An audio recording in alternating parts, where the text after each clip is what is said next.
నమస్కారం మిత్రులారా, మన రేడియో కథలు ఛానల్కి తిరిగి స్వాగతం. ఈరోజు మనం మాట్లాడుకోబోయే టాపిక్ కాదు, అది ఒక ఎమోషన్, మన రక్తంలో కలిసిపోయిన ఒక పిచ్చి, అదే క్రికెట్. కానీ నేనిప్పుడు టీవీలో వచ్చే వరల్డ్ కప్ గురించో ఐపీఎల్ గురించో మాట్లాడటం లేదు. సచిన్ టెండూల్కర్, విరాట్ కోహ్లీ స్టేడియంలో ఆడకముందే మనలో చాలామంది బ్యాట్ పట్టాం. ఎక్కడో తెలుసా? మన ఇంటి ముందు సందుల్లో, ఇంటి పక్కన ఖాళీ జాగాలో, స్కూల్ గ్రౌండ్లో. అప్పట్లో మనకు పచ్చిక ఉన్న మైదానాల్లేవు, లెదర్ బాల్స్ లేవు, ప్యాడ్లు హెల్మెట్లు అస్సలే లేవు. మనకుందల్లా క్రికెట్ మీద పిచ్చి ప్రేమ, చొక్కా జేబులో ఒక 10 రూపాయల నోటు, పిలిస్తే వచ్చే 10 మంది స్నేహితులు, అంతే. ఈరోజొక్క 10 నిమిషాలు మీ స్మార్ట్ ఫోన్ పక్కన పెట్టి కళ్ళు మూసుకొని మీ చిన్నప్పటి ఆ గల్లీలోకి వెళ్ళికోదాం రండి. ఆ రోజుల్లో మనం చేసిన అల్లరిని, ఆడిన ఆటని మళ్ళీ ఒక్కసారి గుర్తు చేసుకుందాం. అవును, నేను మాట్లాడుతుంది మన గల్లీ క్రికెట్ గురించి. గుర్తుందా? అప్పట్లో ఆదివారం అంటే మనకు ఉదయం 9 గంటలకు మొదలయ్యేది కాదు, ప్రొద్దున్నే 6 గంటలకే మెలకువ వచ్చేసేది. అలారం కూడా అవసరం లేదు. ఎందుకంటే లేటుగా వెళితే మన గ్రౌండ్, అదేనండి మన సందు, వేరే బ్యాచ్ వాళ్ళు ఆక్రమించేసుకుంటారు కదా. ముఖం కడుక్కున్నామా లేదా అన్నది కూడా అనవసరం. లాగు వేసుకొని, ఒక చిరిగిన టీషర్ట్ వేసుకొని గ్రౌండుకు పరుగు. వెళ్లగానే మొదటి పని పిచ్ రెడీ చేయడం. పిచ్ అంటే రోలింగ్ చేయటం కాదు, అక్కడ పడి ఉన్న చెత్తా చెదారం పక్కకు తోయడం. ఇక వికెట్లు ఇదసలు హైలైట్.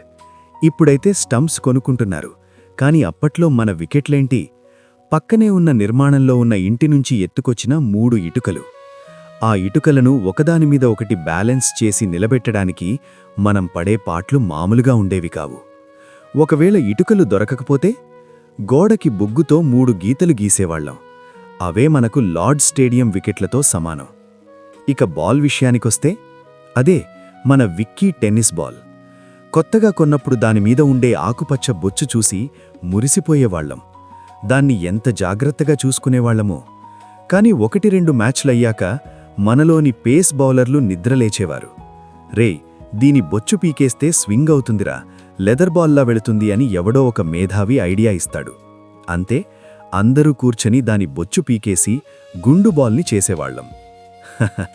ఆ గుండు బాల్తో ఫాస్ట్ బౌలింగ్ వేస్తే అది మోకాళ్లకు తగిలితే అంతే సంగతి. అయినా సరే మరుసటి బాల్కి రెడీ అయిపోయేవాళ్లం. మన గల్లీ క్రికెట్లో ఉన్న మజా ఏంటంటే దానికి రూల్స్ మనమే పెట్టుకునేవాళ్లం. గ్రౌండ్ని బట్టి, ఆడేవాళ్లను బట్టి రూల్స్ మారిపోయేవి. గుర్తున్నాయా ఆ వింత రూల్స్? Trial ball. మ్యాచ్ మొదలయ్యే ముందు బ్యాట్స్మెన్కి ఒక ట్రయల్ బాల్ కంపల్సరీ. అందులో అవుట్ అయినా నాటౌట్ అన్నమాట. కానీ 6 కొడితే మాత్రం కౌంట్ చేయమని గొడవ చేసేవాళ్లం. 1 పిచ్ క్యాచ్. బాల్ ఒక్క టప్పాపడి లేచినప్పుడు దాన్ని ఒక్క చేత్తో పడితే అవుట్. ఈ రూల్ వల్ల మనలో చాలామంది తమని తాము జాంటీ రోడ్స్ అనుకునేవాళ్లు. గోడకి తగిలితే సిక్సర్ లేదా అవుట్. పక్కింటి యాంటీ వాళ్ల కాంపౌండ్ వాల్కి డైరెక్ట్గా తగిలితే సిక్సర్. కానీ అదే గోడకి తగిలి లోపల పడితే అవుట్. ఎందుకంటే బాల్ తీసుకుని వెళితే ఆ ఆంటీ తిడుతుంది కాబట్టి. Baby over. బాగా చిన్నపిల్లులాడుతుంటే వాళ్లకు 3 బాల్స్ మాత్రమే వెయ్యాలి, అదే బేబీ ఓవర్. బ్యాట్ నాదే, ఫస్ట్ బ్యాటింగ్ నాదే. ఇది మనందరికీ అనుభవమే. ఎవడి దగ్గరైతే సొంత బ్యాట్ ఉంటుందో వాడే ఆ గ్రౌండ్కి కింగ్. వాడు ఎప్పుడు వస్తే అప్పుడే మ్యాచ్ స్టార్ట్ అవుతుంది. బ్యాట్ నాది కాబట్టి ఫస్ట్ బ్యాటింగ్ నాదే అని వాడు హుకుం జారీ చేస్తాడు. మిగతా వాళ్లందరూ నోరు మూసుకొని ఫీల్డింగ్కి వెళ్లాల్సిందే. వాడు అవుట్ అయ్యాక బ్యాట్ తీసుకుని ఇంటికి వెళ్ళిపోతాడేమో అని మనందరికీ టెన్షన్. అందుకే వాడికి కోపం రాకుండా చూసుకునేవాళ్లం. అలాగే టీంలో ఒకడుండేవాడు, వాడికి బ్యాటింగ్ రాదు, బౌలింగ్ రాదు. వాడిని ఎప్పుడూ లాస్ట్ మ్యాన్గానో లేదా కేవలం ఫీల్డింగ్ కోసమో పెట్టుకునేవాళ్లం. పాపం, వాడు ఎప్పుడూ బౌండరీ లైన్ దగ్గర నిలబడి బాల్ సేరుకురావడానికే పరిమితమయ్యేవాడు. గొడవలు లేని మ్యాచ్ ఉప్పు లేని పప్పులాంటిది. గల్లీ క్రికెట్లో గొడవలు జరగని రోజుండదు. అసలు గొడవే ఆటకు కిక్కిచ్చేది. ఎక్కువగా గొడవలు ఎప్పుడొచ్చేవి? రన్నౌట్ అయినప్పుడు. రేయ్, నేను గీత దాటేశాన్రా అని బ్యాట్స్మెన్ అంటే, లేదురా, నువ్వు గీత బయటే ఉండావు, కావాలంటే అంపైర్ని అడుగు అని బౌలర్ అనేవాడు. ఆ అంపైర్ ఎవరో కాదు, బ్యాటింగ్ టీంలోని ఎక్స్ట్రా ప్లేయర్. వాడు ఖచ్చితంగా నాటౌట్ అనే చెప్పేవాడు. అంతే, యుద్ధం మొదలు. చీటింగ్ చేస్తున్నారు, మేమాడం అని ఒక టీం బ్యాట్ విసిరేసి కూర్చునేది.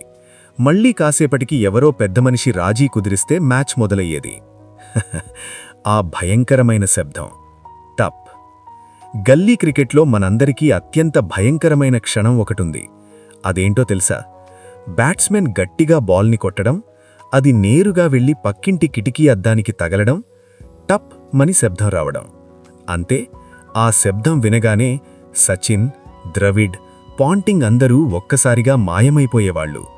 వికెట్లుగా పెట్టిన ఇటుకలు అక్కడే వదిలేసి బ్యాట్ పట్టుకొని చెప్పులు కూడా లేకుండా తలో దిక్కులా పరుగులు తీసేవాళ్లం. ఆ ఇంట్లో నుంచి బయటకు వచ్చి తిడుతుంటే మనకు సంబంధం లేనట్లు దూరంగా దాక్కుని చూసేవాళ్లం. మళ్లీ సాయంత్రం వరకు ఆ సందులో అడుగుపెట్టే ధైర్యం ఉండేది కాదు. ఇంకో విషాదమేంటంటే బాల్ వెళ్లి పక్కనే ఉన్న మురికి కాలువలో, మోరీలో పడడం. ఛీ, నా కొత్త బాల్ అని బాల్ ఓనర్ ఏడుపు ముఖం పెట్టేవాడు. ఎవరో ఒకరు ధైర్యం చేసి చేతికి కవర్ కట్టుకుని ఆ బాల్ని బయటకు తీసేవాళ్లు. దాన్ని కడిగి ఆరబెట్టి మళ్లీ ఆట మొదలుపెట్టేవాళ్లం. ఆ బాల్ నుంచి వచ్చే వాసనని కూడా భరించేవాళ్లం. అంత పిచ్చి మనకు ఆటంటే. ఇలా చెప్పుకుంటూ పోతే ఎన్నో జ్ఞాపకాలు. చీకటి పడిపోతున్నా, బాల్ కనిపించకపోయినా, ఇంకొక్క ఓవర్రా, లాస్ట్ ఓవర్ అని అమ్మలు పిలుస్తున్నా వెళ్లకుండా ఆడిన రోజులవి. దెబ్బలు తగిలినా, మోకాళ్లు చిట్లిపోయినా ఆ నొప్పి కంటే ఆట ఆగిపోతుందనే బాధే ఎక్కువగా ఉండేది.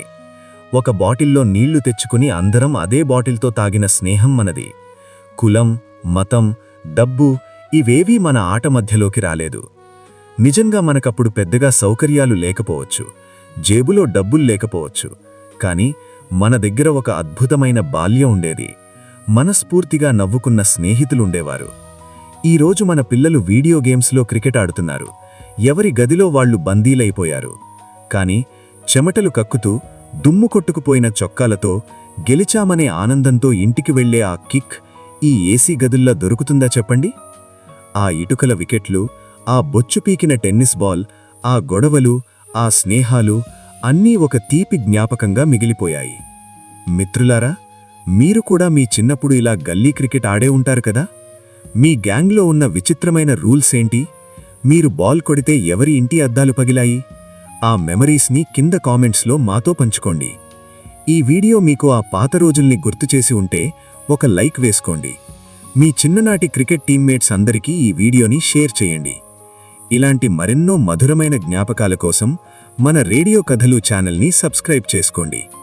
మళ్ళీ మరో మంచి ఎపిసోడ్తో కలుద్దాం. అంతవరకు సెలవు. మీ గల్లీ క్రికెట్ ఫ్రెండ్.